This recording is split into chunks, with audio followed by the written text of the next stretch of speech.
এই যে দুনিয়ার সবার থেকে বিচ্ছেদ, এটাই হচ্ছে যন্ত্রণা। সবার থেকে বিচ্ছেদ না, সবার থেকে বিচ্ছেদ হয়ে চলে যেতে হয়, এটা সবচেয়ে বড় যন্ত্রণা। মানুষ একা থাকতে চায় না। জেলখানায় যে মানুষকে বন্দি করে রাখে না, ওই একাকিত্বের কষ্টে মানুষ ভোগে। একা একা, আমি একা, কেউ নেই আমার সাথে, এটাই। এর উপর যদি আবার টর্চার করা হয়, রিমান্ড দেওয়া হয়, তাহলে কি অবস্থাটা হবে বোঝেন। এই হলো কবর, এই হলো কবর। একটা ঘটনা বলে শেষ করে দেই, যে একজন ব্যক্তি মারা গেছেন, আর মুসা আলাইহিস সালামের সময় বানু ইসরাইলের কোনো এক নবী, আমি ঠিক নাম বলতে পারবো না যে কোন নবী, কারণ নামটা হাদিসে আসে নাই, কোনো একজন নবী আল্লাহর কাছে দোয়া করছেন, আল্লাহ মৃত মানুষের সাথে আমার একটু কথোপকথন করায় দাও। আমি জাস্ট একটু কথাবার্তা বলতে চাই যে মৃত মানুষটা কেমন আছে বা তাদের অবস্থাটা কি, আমি জানতে চাই।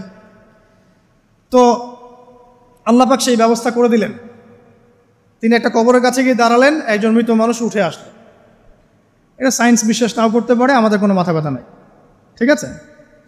তো এবার তিনি তাকে জিজ্ঞাসা করছেন যে তুমি কেমন আছো, তুমি কেমন আছো, এই মুর্দাকে জিজ্ঞাসা করছেন। তিনি বলছেন যে আজকে থেকে প্রায় 500 বছর আগে আমার মৃত্যু হয়েছে। এই ব্যক্তি বলছেন আজকে থেকে প্রায় 500 বছর আগে আমার মৃত্যু হয়েছে, এখন পর্যন্ত আমার গা থেকে, আমার আত্মা থেকে মৌতের যন্ত্রণা দূর হয় নাই। লা ইলাহা ইল্লাল্লাহ। তো এই হচ্ছে অবস্থা। আমরা ব্যক্তিগত চিন্তাটা আগে করি, নিজের ফিকির, নিজের কবরের ফিকির, নিজের এলেম, নিজের আমল, নিজের পরিবার, নিজের রিজিক। যাদের জন্য হারামে যাচ্ছেন, কেউ সাথে যাবেন, কেউ সাথে যাবে না, না আপনার গার্লফ্রেন্ড, না আপনার বউ বাচ্চা, কিচ্ছু না। এগুলো তো শুধু মায়ার বাঁধন, মায়ার বাঁধন না, মায়ার বাঁধন। যদি এগুলো নেয়ামত হয় আলহামদুলিল্লাহ, যদি এগুলো দুনিয়াতে আপনার ফিতনা সৃষ্টি করে, আপনি আসহাবুল কাহফ হয়ে যান। কথা বুঝতে পারছেন না? এরপরে যদি সামর্থ্য হয়, আল্লাহ পাক আপনাকে জ্ঞান দেন, আপনাকে পলিটিক্যাল পদ দেন, ইকোনমিক সেকশনে জ্ঞান দেন, ইত্যাদি ইত্যাদি, আপনাকে আল্লাহ যে সেকশনে রাখবেন সেখান থেকে দিনের খেদমত করবেন, পারবেন না ইনশাল্লাহ? ডক্টর হয়েছেন, রোগীদের ফিস কমায় দেন, ট্রিটমেন্ট ইজি করে দেন। হ্যাঁ, ডক্টর হন, একজন ভালো ডক্টর হন, কসাই হন। ইঞ্জিনিয়ার হন, একজন সৎ ইঞ্জিনিয়ার হন, চোর হন। আপনি যেখানে থাকবেন সেখান থেকেই আপনি খেদমত করতে পারবেন। সবাইকে আলেম হতে হবে জরুরি না, সবাইকে দায়ী হতে হবে জরুরি না, এবং সবাই এটা হতেও পারবে না। এভাবে জাতি গঠন হয় না। আগে বলছি, বিভিন্ন সেকশনে মানুষ আমাদের লাগবে, এবং প্রত্যেকটা সেকশনেই তাওহীদপন্থী ইমানদার মানুষ লাগবে। ইবলিস যখন আদম আলাইহিস সালাম এবং হাওয়া আলাইহিস সালাম তাদেরকে যখন জান্নাত থেকে বের করিয়ে দেয়, প্রলোভন দিয়েছিল, মিথ্যা প্রলোভন, যে হাল আদুল্লুকুম, হে আদম এবং হাওয়া, আমি কি তোমাদেরকে জানিয়ে দিব, আলা শাজারাতিল খুলদি ওয়া মুলকিন লা ইয়াবলা, হে আদম এবং হাওয়া, আমি কি তোমাদেরকে জানিয়ে দিব এমন একটা গাছের ব্যাপারে, যেই গাছের ফল খেলে পরে তোমরা চিরস্থায়ী হয়ে যাবে এবং কোনোদিন মরবে না। এই যে চিরস্থায়িত্বের টোপ আর অমরত্বের টোপ, এই দুইটা টোপ দিয়ে আমাদের পিতামাতাকে ইবলিস জান্নাত থেকে বের করে দিয়েছে। এখন পৃথিবীতে যত মানুষ পথভ্রষ্ট হচ্ছি আমরা, আমাদের এই দুইটা খাসলতের কারণে। আমরা অমরত্ব আশা করছি, আমাদের চলাফেরা দেখলে মনে হয় আমরা মরবো না, পরকালীন কনসেপ্ট বাদ। একটা হচ্ছে চিরস্থায়িত্বের টোপ, ক্ষমতা, এই যে ক্ষমতার দাপট, এই দুটো আমাদেরকে কিন্তু পথভ্রষ্ট করছে। ঠিক একই অস্ত্র ছিল ইবলিসের। সূরা আরাফ পড়ে দেখেন, আমি কোনো কিছু বানিয়ে বলছি না। তখন আল্লাহ পাক বললেন যে ইয়া বানি আদম, হে বনু আদম, আদমের সন্তান যারা আছো, আমাদেরকে আল্লাহ পাক বলছে তোমরা শোনো, লা ইয়াফতিনান্নাকুমুশ শাইতান, শয়তান যেন তোমাদেরকে ফিতনায় না ফেলতে পারে। কামা আখরাজা আবাওয়াইকুম মিনাল জান্নাহ, ঠিক যেমন করে তোমাদের পিতামাতাকে শয়তান জান্নাত থেকে বের করে দিয়েছে। যেহেতু আমাদের পিতা আর মাতাকে শয়তান জান্নাত থেকে বের করে দিয়েছে, আল্লাহ পাক এই আদমের সন্তানদেরকে বলছেন তোমরা সতর্ক থেকো, তোমাদেরকে যেন শয়তান জান্নাত থেকে যেভাবে বের করেছিল তোমার পিতামাতাকে, এমন করতে না পারে। আর কি করতে না পারে? ইয়ানজিউ আনহুমা লিবাসাহুমা লিয়ুরিয়াহুমা মিন সাওয়াতিহিমা, পড়ে দেখেন সূরা আরাফ। আল্লাহ বলছেন মনে রেখো আদমের সন্তানরা, ইবলিস কিন্তু শুধু তোমার পিতামাতাকে জান্নাত থেকে বের করেই দেয় নাই, বরং গাছের কাছে নিয়ে গিয়েছিল, ফল খাওয়ার সাথে সাথেই তাদের গায়ের পোশাক খুলে পড়ে গিয়েছে। তাহলে আমাদের পিতামাতাকে জান্নাতে নগ্ন করে দিয়েছিল কে? সেই কথা আল্লাহ পাক বলছেন আদম সন্তানদেরকে তোমরা সতর্ক থেকো, তোমাদেরকে যেন ইবলিস নগ্ন করতে না পারে, ঠিক যেমন করে তোমাদের পিতামাতাকে করেছে। তাহলে এখন যে পুরো বিশ্ব জুড়ে নগ্নতার যে সংস্কৃতি চলছে তাহলে এরা কার এজেন্ডা বাস্তবায়ন করছে বুঝতে পারছেন?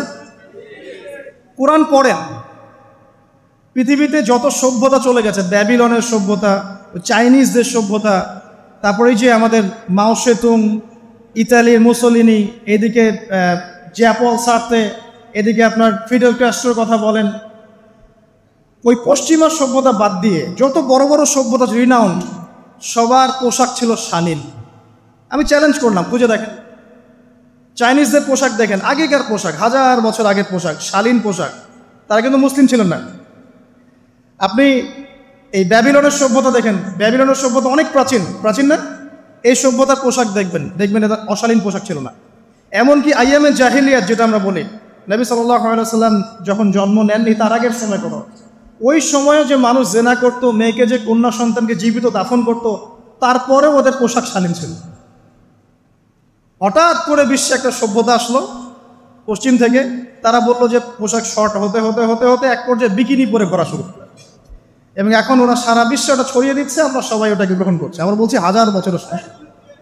এখন দেখেন আল্লাহ পাক কি বলছেন, ওয়াইদা ফাআলু ফাহিশাতান, ওই সূরার মধ্যে আছে, যখন তারা কোনো ফাহেসা কাজ করে তারা বলে, তারা বলে ওয়াজাদনা আলাইহি আবানা, আমরা এগুলো আমাদের বাপ দাদাদেরকে দেখেছি করতে।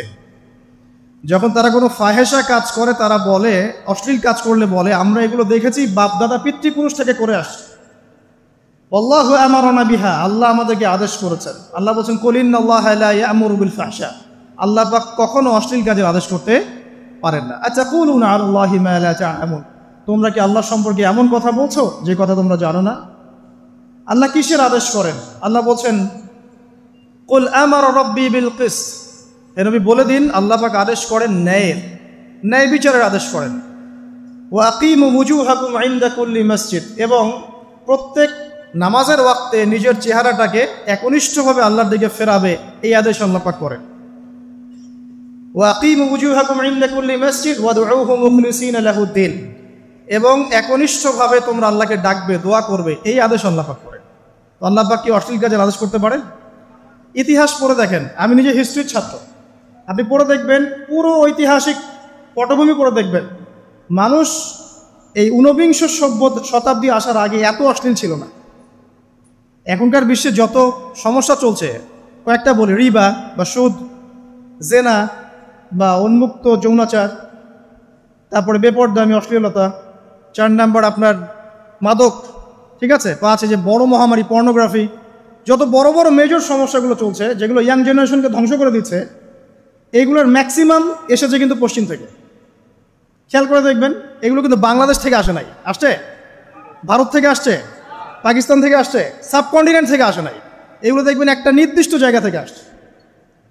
তো এই কারণেই আমাদের সতর্ক দৃষ্টি রাখতে হবে যে বস্তুবাদী উন্নয়ন সব কিছু নয়। হ্যাঁ, আমরা জিডিপি বাড়ালাম, ইন্ডাস্ট্রিজ গড়লাম, মঙ্গলে চলে গেলাম, চাঁদে গেলাম, ওকে ফাইন, এগুলোর কেউ বিরোধিতা করবে না, এটা ভালো, ন্যাশনকে এগিয়ে নিতে হবেই, এটাই এডুকেট, তারও নয়, এবং এডুকেটেই করতে হবে, কিন্তু নৈতিকতার বিসর্জন দিয়ে নয়। নৈতিকতার বিসর্জন দিয়ে ধর্ম থেকে দূরে চলে এসে নাস্তিকতায় বিশ্বাসী হয়ে আল্লাহকে বাদ দিয়ে, রাসূলকে বাদ দিয়ে এই বস্তুবাদী উন্নয়ন আমাদের পরকালকে বাঁচাতে পারবে না। তো পরকালকে বাঁচিয়ে রেখে আমার দুনিয়াবী উন্নয়ন করতে হবে, এবং দুনিয়ার উন্নয়নটা অবশ্যই জরুরি। সারা বিশ্ব যখন এগিয়ে যাচ্ছে, আমরা কেন পিছিয়ে থাকবো? আমি তো এটাও বলি যে এটা অনেক মাদ্রাসার লাইনে যারা আছেন তারা আমার সাথে একটু বিরোধিতা করেন এই বিষয়ে, কিন্তু আমি নিজেই বলি যে সিলেবাসের মধ্যে পরিবর্তন নিয়ে আসার চেষ্টা করতে হবে। শুধুমাত্র এককেন্দ্রিক শিক্ষায় কেন শিক্ষিত হব?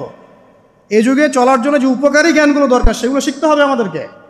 আমাদের আইসিটির জ্ঞানের দরকার আছে, আমাদের ইংরেজির জ্ঞানের দরকার আছে, ম্যাথামেটিক্স দরকার আছে, সায়েন্সের দরকার আছে, আমাদের তথ্য প্রযুক্তি জানতে হবে, অর্থনীতির জ্ঞানের দরকার আছে, পলিটিক্যাল সায়েন্সের দরকার আছে, জিও পলিটিক্স দরকার আছে।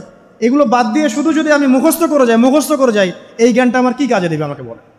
এই কথাটা অনেকে নেগেটিভলি নেয়, কিন্তু আমি আসলে তাদের ব্যাপারে তাদের সাথে তর্ক করতে চাই না। আমি আমার কনসেপ্ট লালন করি, আমি এতটুকুই বলছি। এবং যারা শিক্ষিত মহল আছেন, বুদ্ধিজীবী মহল আছেন, যারা দেশ সম্পর্কে ভাবেন, যাদের নিয়ে ভাবেন, উম্মা নিয়ে ভাবেন, তারা কিন্তু আমার সাথে একমত হবে ইনশাআল্লাহ যে আমরা কিন্তু এই জায়গাটাতে পিছায় পড়তেছি।